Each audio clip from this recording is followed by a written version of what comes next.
함께 기도 하나님께 올려드리도록 하겠습니다.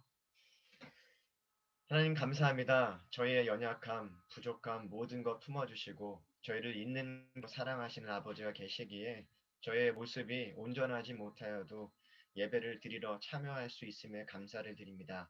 하나님 그렇게 저희를 있는 그대로 내 모습 그대로 받아주시는 아버지 하나님을 신뢰하기에 내가 무언가를 갖추고자 애쓰기보다 하나님의 사랑을 먼저 온전히 이해하고 알아차리는 데 집중할 수 있게 하여 주옵소서. 그렇게 저희의 능력과 의지와 열정이 믿음으로 나아가게 하는 것이 아니라 오직 한 가지 하나님의 온전하신 사랑을 아는 것만이 저희로 하여금 탕자의 마음으로 아버지 앞에 설 수 있게 하시리라 믿사오니 저희가 그 마음을 결코 잊지도 말게 하시고 놓치지도 않게 하여 주옵소서. 오늘도 저희는 이 자리에 모였습니다. 가난한 마음으로 모였사오니 교수님을 통하여 증거되는 하나님의 말씀에 온전히 귀를 열게 하시고 저의 삶을 온전히 담아낼 수 있도록 인도하여 주시어서 귀와 머리만을 즐겁게 하는 시간이 아니라 삶을 돌아보게 하는 시간이 되게 하시고 삶의 변화를 이끌어내는 그 첫걸음의 시간 될 수 있도록 인도하여 주옵소서. 이 자리에 함께하는 저희 하심 식구들이나 특별한 사정으로 함께하지 못하는 하심 식구들이나 관계없이 동일한 하나님의 사랑 가운데 이번 한 주도 살아내길 간절히 바라며 이 모든 말씀 예수님의 이름으로 기도드립니다.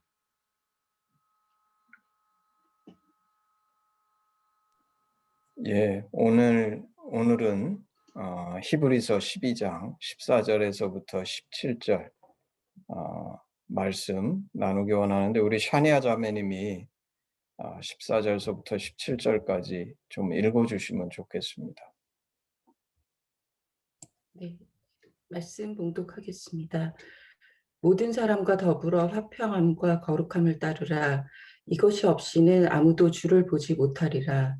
너희는 하나님의 은혜에 이르지 못하는 자가 없도록 하고 또 쓴뿌리가 나서 괴롭게 하여 많은 사람이 이로 말미암아 더럽게 되지 않게 하며 음행하는 자와 혹 한 그릇 음식을 위하여 장자의 명분을 판 에서와 같이 망령된 자가 없도록 살피라.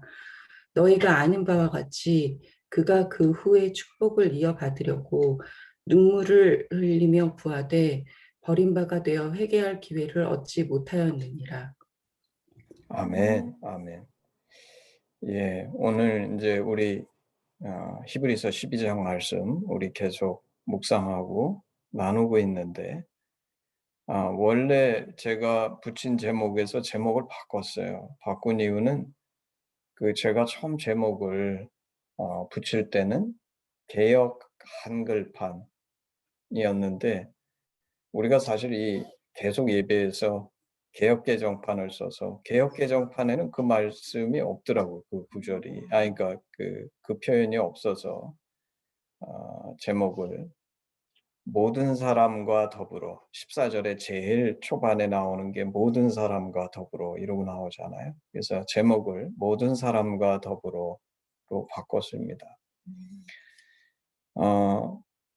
이제 히브리서 12장은 우리 이제 그동안 앞에 묵상한 것이 뭐냐면 12장 1절서부터 3절이 11장에서는 믿음에 대해서 다루고 우리 수많은 믿음의 선진들이 어떤 믿음을 가졌고 그 믿음이 구체적으로 뭔지에 대해서 깊이 설명해 주고 나서 12장 1절서부터 3절까지는 너희는 그런 선배들을 두고 그런 믿음의 본을 봤으니까 우리가 우리 앞에 당한 경주, 어떤 경주를 우리가 달려나가야 되는가? 이게 이제 히브리서 12장 1절서부터 3절에 우리 앞에 당한 경주에 대해서 설명하고 그 경주를 뛰기 위해서 4절서부터 13절은 훈련에 대해서 얘기하죠. 그게 이제 지난주에 나눴던 디시플린,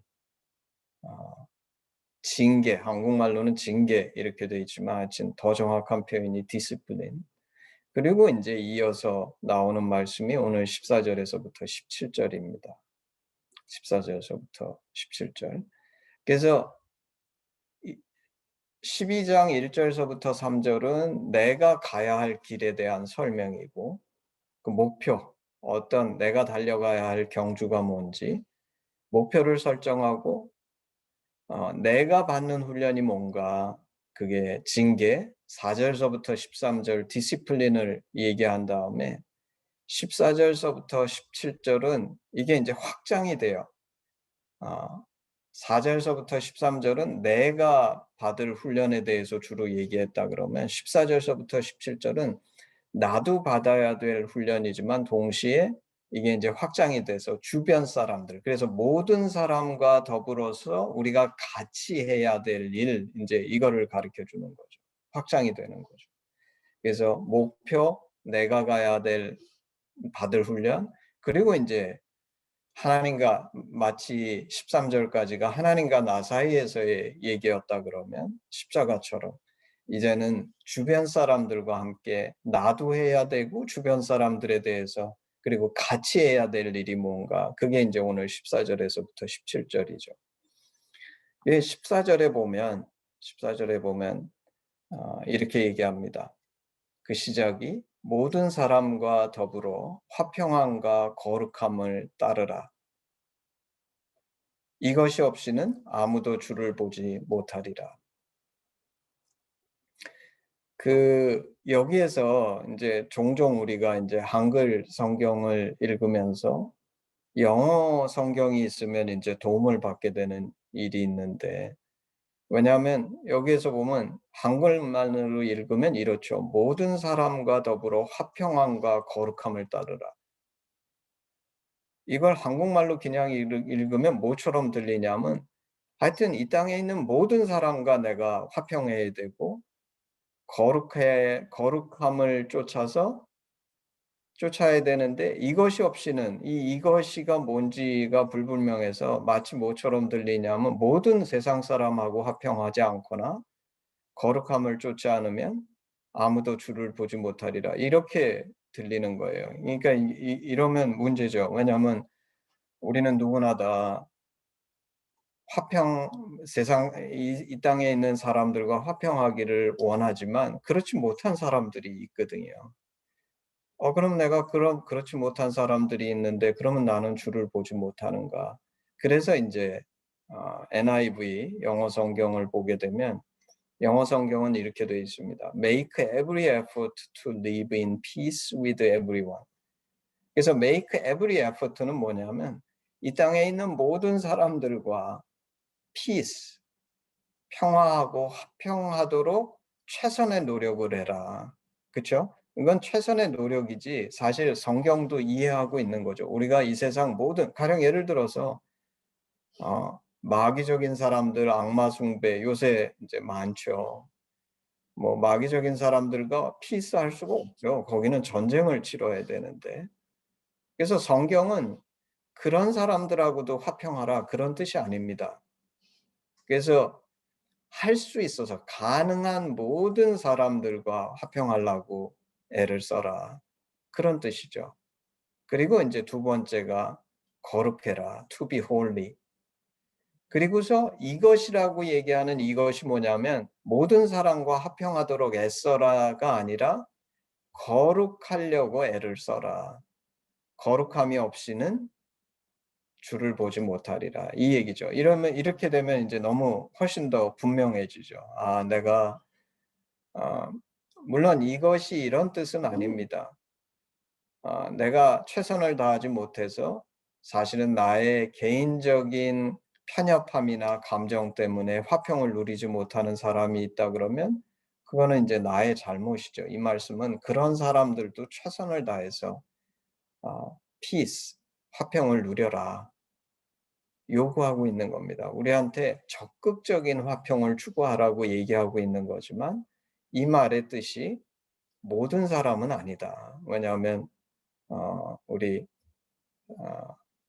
마귀적인 사람들도 있고 또 여러 가지 것들이 있을 수 있죠.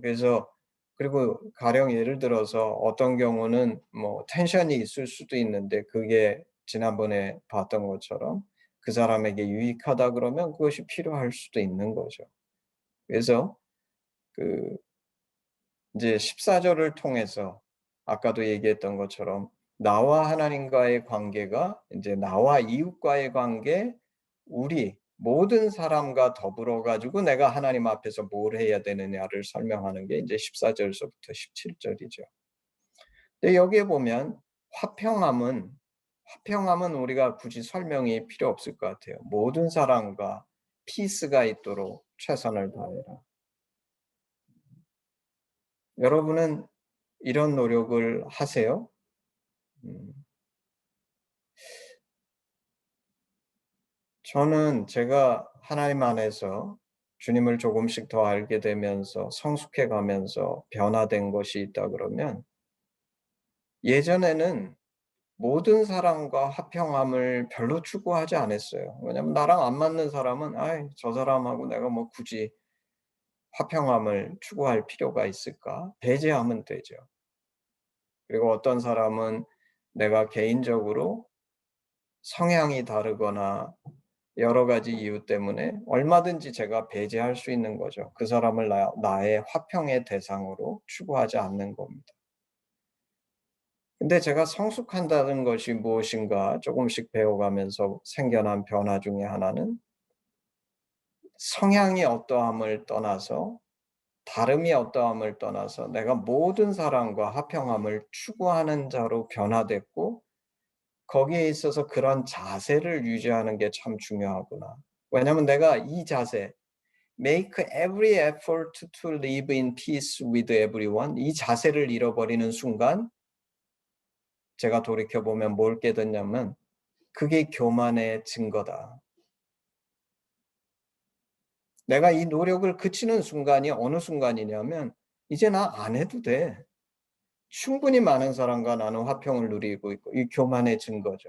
혹은 저 사람은 저 사람한테 이런 문제가 있기 때문에 내가 이 사람과는 이런 노력을 할 필요가 없어. 이것도 교만의 증거죠. 그래서 이 자세는 항상 유지돼야 된다. 모든 사람과 더불어 화평함을 추구하는 그 최선을 다하는 자세. 이 자세를 잃어버리는 순간 저는 이제 우리 중요합니다. 기도하는 과정 속이나 이런 속에서 내가 이 자세를 잃어버렸다 그러면 즉시 이제 깨달을 수 있는 거군요. 뭘 깨닫죠? '내가 교만해졌구나.' 이럴 때 이제 기도가 필요한 거죠. '하나님 저를 불쌍히 여겨 주시옵소서.'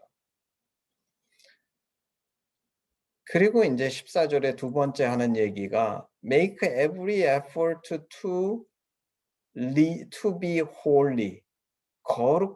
거룩하기 위해서 최선을 다하라는 거예요. 그 제가 처음에 이 말씀을 읽었을 때는 '거룩함이 뭘까?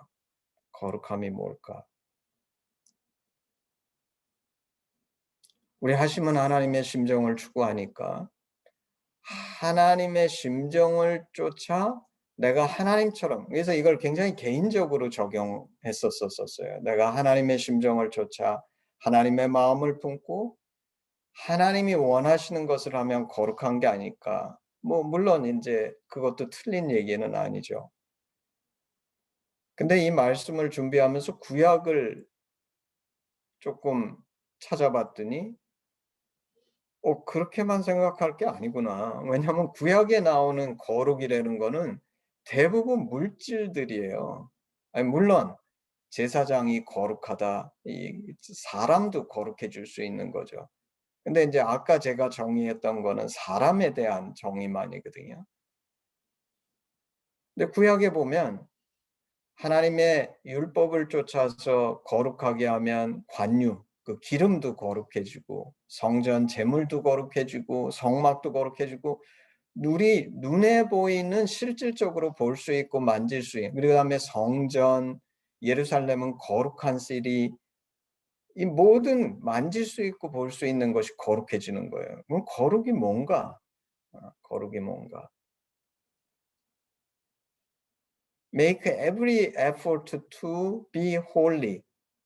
그래서 이 거룩해진다는 게 뭘까? 사실 제가 완전히 결론은 내리지 못했지만 오늘은 이렇게 정의해 보고 싶습니다. 거룩이 뭔가? 구약의 거룩을 볼 때 또 신약을 볼 때 제 생각에 한 정의는 구약에서 하나님의 말씀을 쫓아서 그 말씀대로 어떤 물질에 대해서 그 말씀을 쫓아가지고 행하게 되면 그 물질이나 대상이 거룩해지죠. 근데 거룩은 근본적으로 물질이나 대상에 존재하는 게 아니라 성경은 뭐라고 얘기하냐면 하나님이 거룩하시다고 얘기해요. God is holy. 하나님이 거룩하신 거예요. 그래서 제가 생각해 보니까 하나님의 말씀을 쫓아 순종해서 그 대상에게 행할 때 그 대상이 거룩해지는데 그거를 저는 뭐라고 표현하면 하나님의 속성, 하나님의 임재가 거기에 전이되는 것이 아닌가. 원래 본질적으로 거룩하신 분은 하나님이신데 말씀이 하나님이시기 때문에 말씀에 순종해서 우리가 그 말씀대로 쫓아갈 때 그 하나님의 임재가 있는 상태, 왜냐하면 거룩하신 분이 거기에 오기 때문에 덮기 때문에 그 속에 들어오기 때문에 생겨나는 것이 우리가 누리는 거룩이 아닐까. 그래서 우리 인간에게 있어서는 일종의 아까 말씀드린 하나님의 심정을 품고 그 하나님의 말씀을 쫓아 산다는 게 내 안에 이 하나님의 속성이 전이돼서 그 하나님의 거룩하심이 내 가운데 있기 때문에 내가 거룩한 자가 되는. 따라서 모든 사람과 거룩함을 따르려는 것은 더욱더 말씀에 순종하고 우리가 더 하나님적인 그런 것으로 나갈 수 있을 뿐만 아니라 사실 이 거룩이라는 컨셉이 언제 제가 한번 제대로 다루고 싶은데 구약의 이 거룩함. 왜냐하면 오늘날 그리스도인들은 이런 거에는 너무 익숙해요. 원래 구약에도 보면 부정한 것과 닿으면 우리가 부정해지죠. 그렇죠? 제사장도 부정한 것과 닿으면 부정해집니다. 그것에 대해서는 오늘날도 그리스도인들이 잘 아는데 근데 이 다른 반대로 거룩한 것에 닿게 되면 거룩해지거든요. 이것에 대해서 그리스도인들이 너무 모른다. 관유, 거룩한 관유를 바르게 되면 그 발라진 대상이 거룩해져요. 너무나 우리가 소극적이고 피해 의식적이고 악의 영향력 속에 침범받는 것에 대해서는 너무나 많은 고백이 있고 인식이 있는데 거룩이 전이되는 것에 대해서는 너무나 고백이 없고 삶 속에서 그 나타나는 것에 대해서 우리가 얘기하지 못하고 왜 그런가?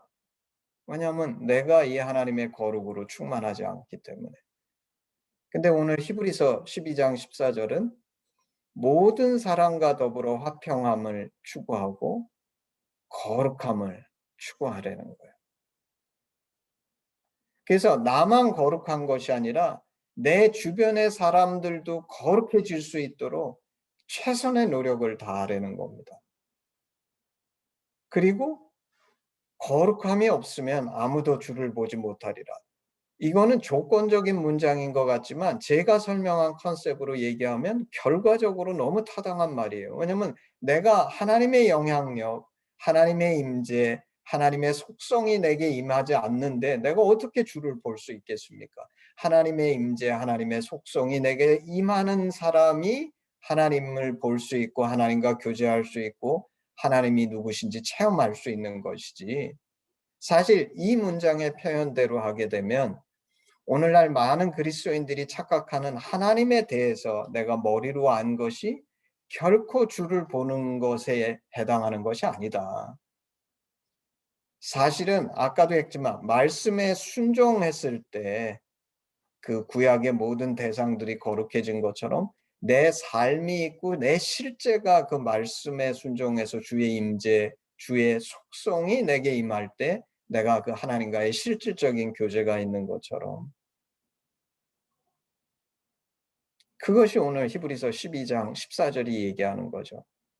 나도 당연히 화평함과 거룩함을 따라야 되지만 내 주변에 있는 모든 사람들과 같이 이 화평함과 거룩함을 따라라.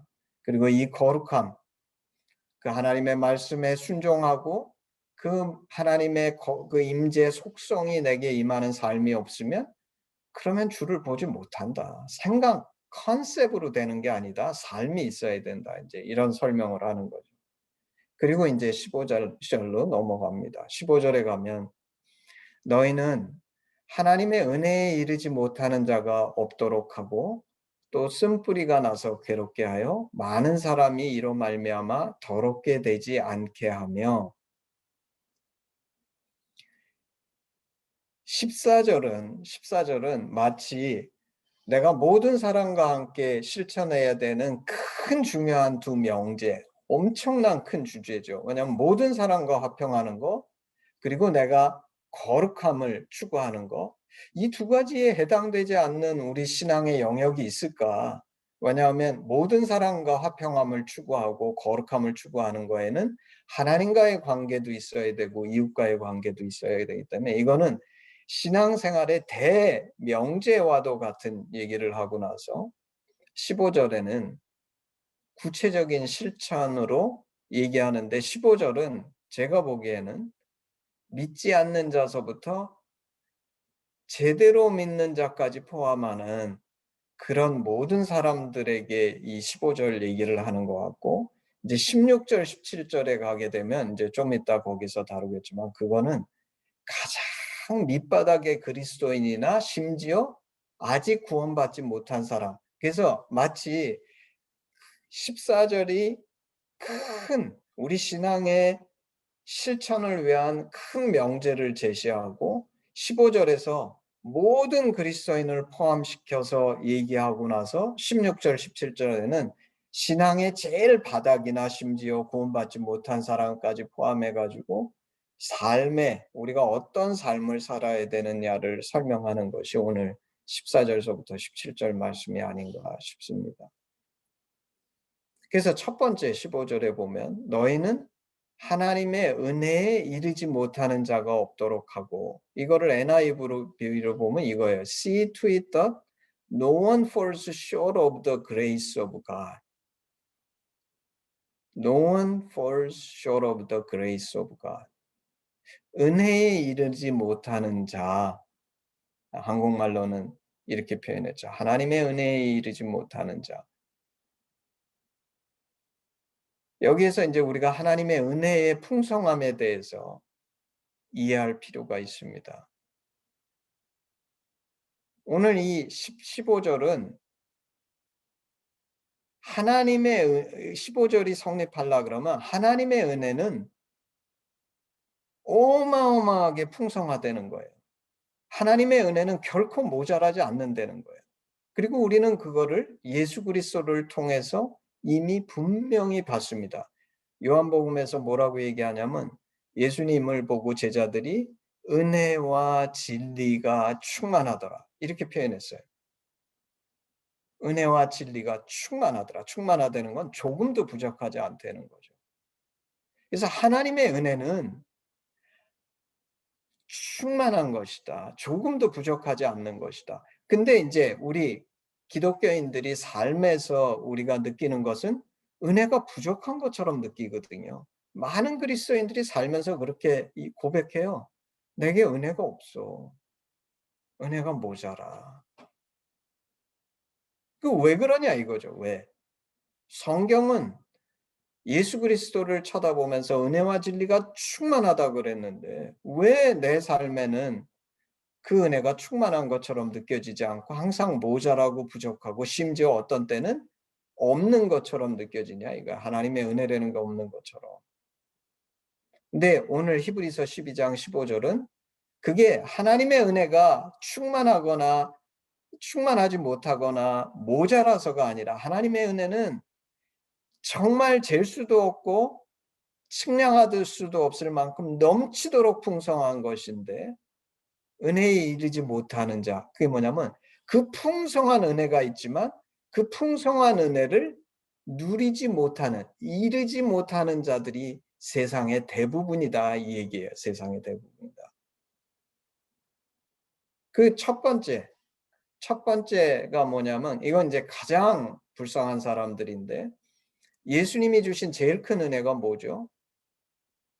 구원이죠, 구원. 우리 하심에서 얘기하는 구원은 인간이 범죄함으로 하나님 앞에 하나님과의 관계가 끊어져서 더 이상 아까 얘기한 것처럼 거룩하고는 우리는 상관이 없는 존재가 된 거죠. 근데 이 하나님의 임재를 누릴 수 있고 하나님의 속성을 경험할 수 있는 그런 구원으로의 전환이 일어났는데, 예수님께서, 성경에 의하면 예수님께서 완전한 구원을 이미 우리에게 주신 거예요. 근데 오늘날 우리가 세상에 보면 구원받지 못한 자가 수두룩하죠. 그러면 이것이 하나님의 잘못인가? 그게 아니라는 거예요. 인간이, 여기에서 보면 그 14절서부터는 이 성경이 뭐라고 얘기하냐면 이건 네가 해야 될 일이야, 이렇게 얘기하는 거죠. 왜냐하면 아까 14절에 make every effort, 이 every effort, 이 make every effort가 하나님한테 얘기하는 겁니까? 아니죠. 우리에게 얘기하는 거예요. 네가 이 일을 해야 돼. 그리고 15절도 see to it that, 이게 뭐냐면 네가 쳐다보고서 네가 이렇게 해야 돼, 이 얘기죠. 우리에게 하는 말입니다. 인간 중에서 예수 그리스도의 구원의 은혜는 완전하고 풍성한 은혜인데 그 은혜에 fall short 하는 사람들이 너무 많다는 거예요. 그게 뭐죠? 첫 번째, 극단적으로는 구원받지 못한 자죠. 예수님을 통해서 완전한 구원이 이미 임했지만 인간이 받아들이지 않으면 구원받지 못한 자가 되는 거예요. 첫 번째. 근데 오늘 이 은혜에 이르지 못하는 자는 단순히 구원받지 못하는 자만이 아니라 우리처럼 거듭나서 예수 안에서 신앙의 삶을 사는, 히브리서 기자가 쓴 이 히브리서의 대상이 되는 믿는 자들도 종종 은혜에 이르지 못하는 자가 되더라. 이 말은 구원에서 떨어져 나갔다는 게 아니라 오늘 내 삶에서도 하나님의 은혜는 너무나 풍성하고 충만한 것인데 그걸 누리지 못하는 사람들이 너무 많다는 거예요. 이 시간, 이 순간, 이 시점에서 주시는 하나님의 은혜의 충만함을 누리지 못하는 사람, 그게 너무 많다는 거예요. 왜 그런가? 왜죠? 그 이유가 뭐냐면 14절을 우리가 하지 않기 때문이라는 거예요. Make every effort to live in peace with everyone and to be holy. 이거 안 하니까 이 은혜에 도달하지 못한다는 거예요.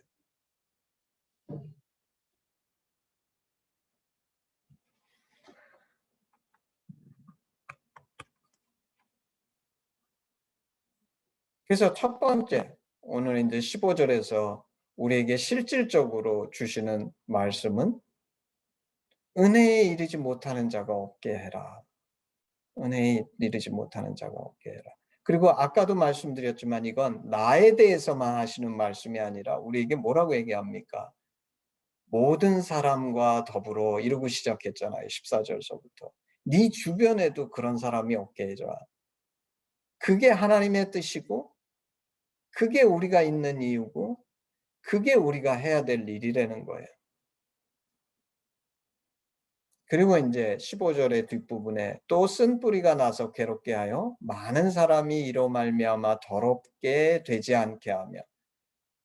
이거 우리 너무나 많이 삶 속에서 경험하는 거예요. 아까 사실 14절을 더 구체적으로 설명하고 있는 게 15절이에요. 왜 우리가 많은 사람들과, 모든 사람들과 피스 관계, 화평한 관계 속에 놓이지 못하는가?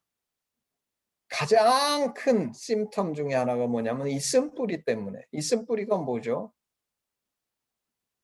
원한, 악의, 분노, 시기, 질투. 성경은 뭐라고요? 그중 또 탐욕도 있을 수 있겠죠. 또 속이는 거, 사기, 거짓. 성경은 뭐라고 얘기하냐면 우리는 인간이 감정적인 존재이기 때문에 화날 수 있다는 거예요.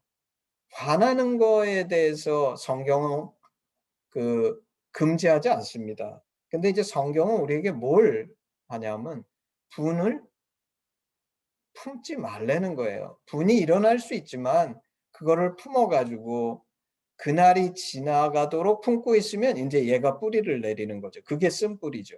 내가 어떤 사람한테 섭섭했거나 뭐 때문에 화가 치밀었는데 그게 그날로서 정리가 돼야지, 그거를 이제 밤새 품고서 하게 되면 이 섭섭한 마음, 이 분노, 이 시기, 이 질투, 이게 이제 내 마음속에 뿌리를 내려서 자라나기 시작한다는 게 뭐냐면 계획을 세우죠. 의도적으로 이 사람에게 대해서 어떻게 갚아줄 것인가. 이런 쓴뿌리를 내 마음속에 내리게 하지 말라는 거예요. 그리고 이것을 컨트롤할 수 있는 능력이 우리 안에 있다는 거예요. 그렇죠? 쓴뿌리가 나서 괴롭게 하여 많은 사람이 이로 말미암아 더럽게 되지 않게 하며.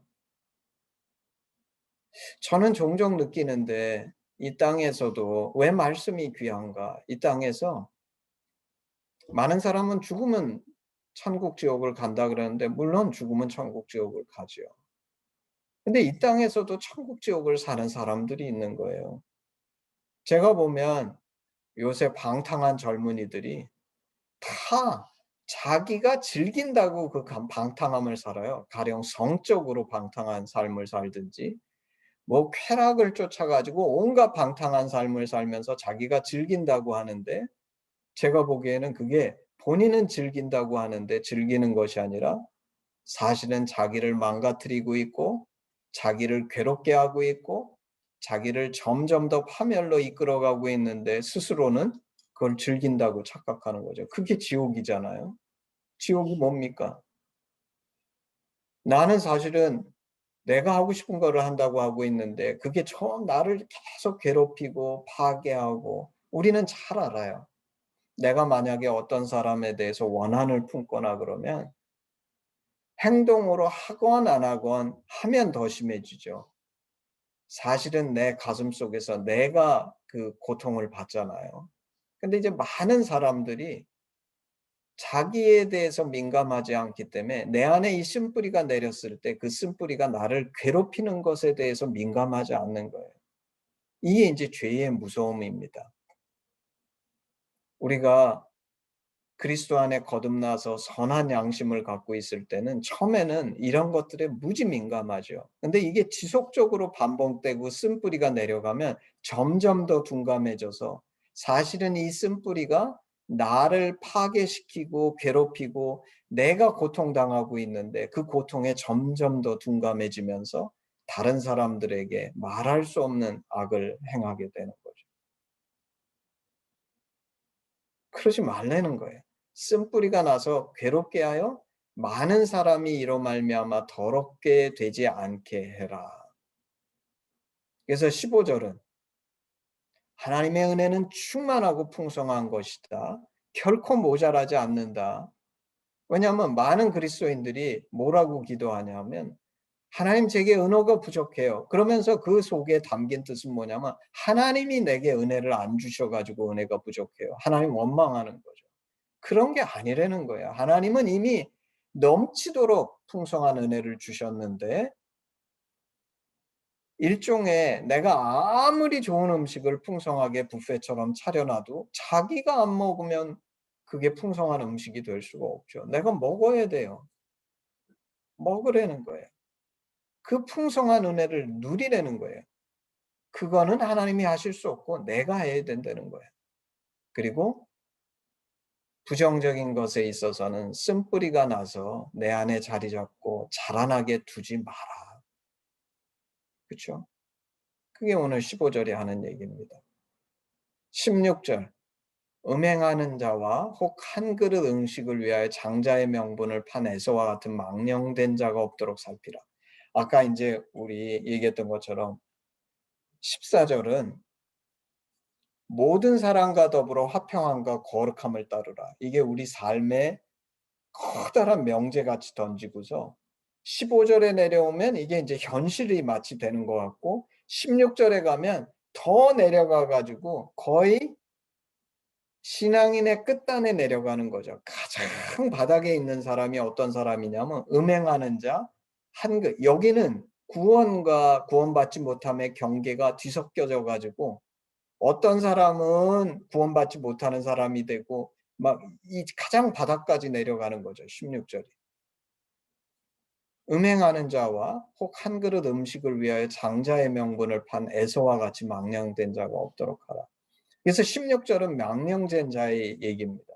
그 망령된 자의 대표적인 두 가지 예를 누구로 든 거냐면 첫째, 음행하는 자.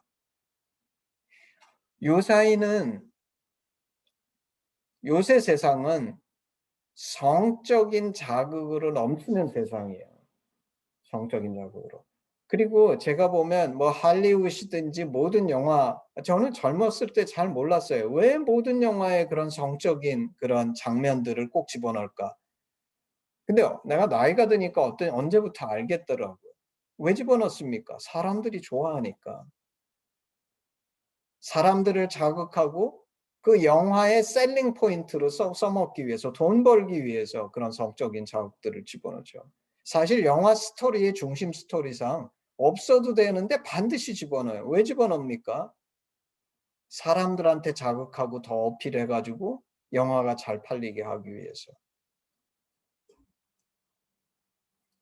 그리고 젊은 어린애들서부터 이런 성적인 것에 너무나 많이 노출되는데, 성경은 뭐라고 얘기하냐면 음행이 우상숭배라고 얘기해요. 왜냐하면 제 생각에 이것도 뭐 나중에 기회가 되면 한번 깊이 얘기할 필요가 있을 텐데, 모든 죄는 우리 몸 밖에 있는데 이 음행은 그 죄가 제 몸 안에 있어요. 우리 몸은 성령께서 거주하시는 거룩한 전인데 이 음행은 독특합니다. 그래서 성경은 창세기에서 부부가 두 사람이 한 몸이 된다.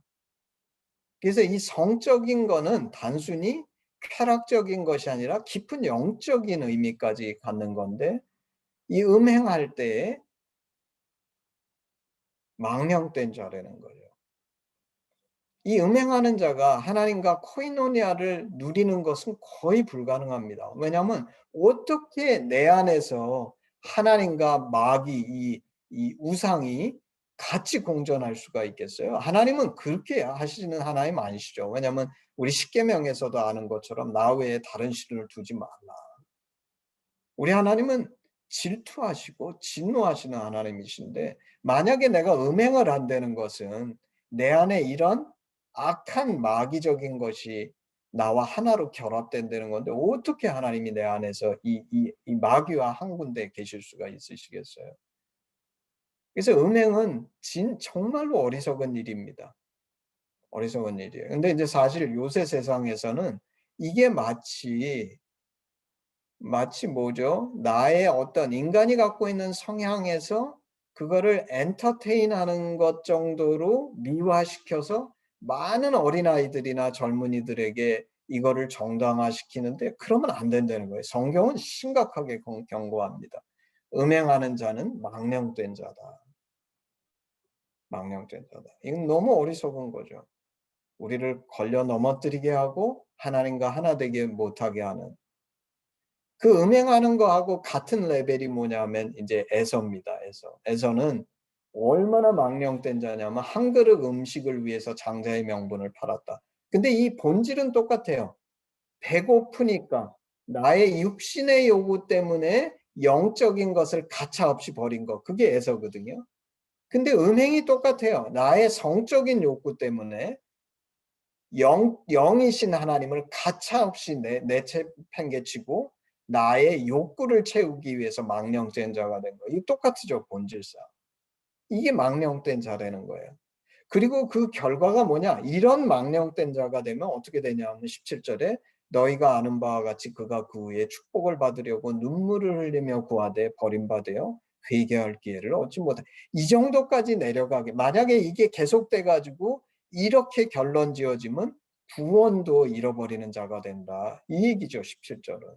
회개를 할 기회를 얻지 못했다는 거는 에서에게 구원이 있는지 없는지 제가 보기에는 없을 가능성이 높다. 이제 이렇게 표현한 것이 아닌가 싶은 거예요. 무서운 일이죠. 그래서 오늘 14절서부터 17절까지는 아까 나눈 것처럼 모든 사람과 더불어서 나도 삶에서 구체적으로 추구해야 될 일이 무엇이고 어떻게 이 땅을 살아야 될 것인가. 14절 모든 사람과 더불어 화평함과 거룩함을 따르라. 큰 이 명제. 이것에 벗어나는 게 과연 우리 삶에 있을까 싶어요. 모든 사람과 더불어 화평함과 거룩함을 따르라. 근데 그거를 이루기 위해서는 15절 하나님의 은혜가 모자란다고 얘기하지 말고 니네가 그 은혜를 받을 준비가 되지 않은 거니까 최선을 다해서 그 은혜를 받아 먹고 누리라는 거예요. 그리고 너희에게 쓴뿌리가 될 만한 일들이 일어날 때 그냥 두지 말고 은혜로서 그리고 너희가 너의 마음을 다스려서 이것들을 뿌리 내리지 못하게 해라. 그래서 그로 인해서 너도 괴로워하지 않을 뿐만 아니라 많은 사람이 이로 말미암아 더럽게 되지 않게 하고 궁극적으로 음행하거나 한 그릇 음식을 위해 장자의 명분을 판 에서 같은 그런 망령된 자가 되지 마라. 그죠? 그래서 너무나 높은 고을에서 이 바닥까지를 설명하는데 우리는 이런 구체적인 삶이 있어야 한다. 그래서 오늘 이 말씀을 듣는 모든 사람들이 우리 지난번에 점점 구체화되는 거죠. 처음에는 나의 달려갈 길, 나의 레이스, 우리의 레이스에 대해서 얘기했고 그것을 위해 디시플린이 필요한데 그 디시플린의 구체적인 것이 14절서부터 17절이라는 거예요. 우리는 이것을 오늘 하루하루의 삶에 구체적으로 연습하며 그래서 나의 이웃의 모든 이들과 화평함을 추구하고 하나님의 거룩하심의 임재를 내가 누릴 뿐만 아니라 이 주변에게 가져다 줄 수 있는 그런 축복된 삶이 되기를 주님의 이름으로 축복합니다. 자, 우리 헌신 찬양 1절만 하겠습니다. 헌신 찬양. 내게 있는 모든 것을 아낌없이 드리네. 사랑하고 의지하며 주만 따라 살리라. 주께 드리네. 주께 드리네. 사랑하는 구주 앞에 모두 드리네. 아멘. 기도하겠습니다.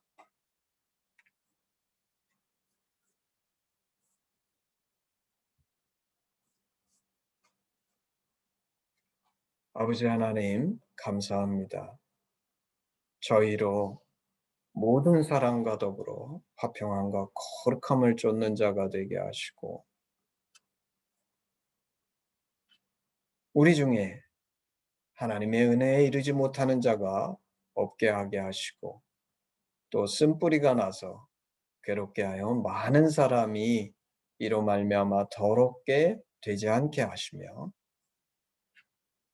우리 가운데 음행하는 자나 혹 한 그릇 음식을 위하여 장자의 명분을 판 에서와 같이 망령된 자가 없도록 저희를 긍휼히 여기시고 우리 안에 계신 성령께서 저희와 함께 이 놀라운 말씀의 축복을 삶 속에서 누리며 하나님의 임재와 거룩하심을 드러낼 수 있는 그런 축복된 하심이 될 수 있도록 하나님 역사하시고 인도하여 주시옵소서.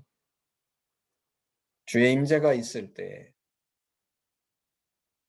눈에 보이는 물질과 그 대상도 거룩해졌던 것처럼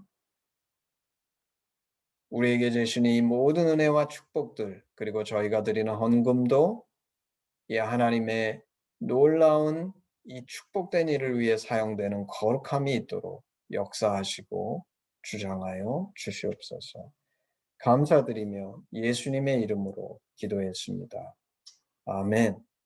우리 마지막으로 헌신 기도문으로 예배를 마무리하겠습니다.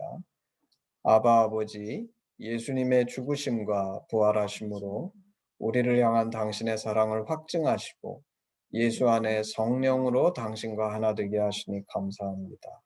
구하오니 우리 공동체가 당신 안에 더욱 하나 되게 하시고 우리를 온전케 하사 대한민국과 열방 가운데 당신의 심정이 더욱 증거되게 하시옵소서. 나라와 권세와 영광이 아버지께 영원히 있사옵나이다. 아멘. 아멘. 예, 예배를 마쳤습니다. 우리 한 1, 2분 브레이크하고 나눔하겠습니다.